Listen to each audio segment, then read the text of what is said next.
আমার আজকের রেসিপি সবজি দিয়ে নিরামিষ চাউমিন বানাবো। বাঁধাকপিটা আগে থেকে কেটে একটু তেল দিয়ে ভেজে নিয়েছি, তারপরে পরিমাণ মতো লবণ আর হলুদ দিয়েছি, সয়াবিনটা সিদ্ধ করে দিয়ে দিয়েছি, গাজর কুচি দিয়ে দিয়েছি, টমেটো কুচি দিয়ে দিয়েছি।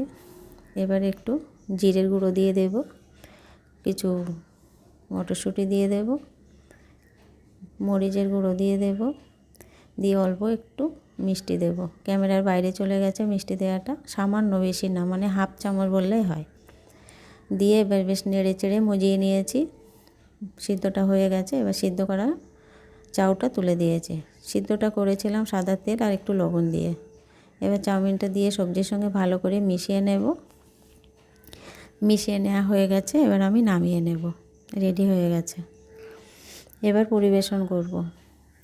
পরিবেশন করার সময় আর নিরামিষ থাকবে না, এখানে একটু পেঁয়াজ দিতে হবে।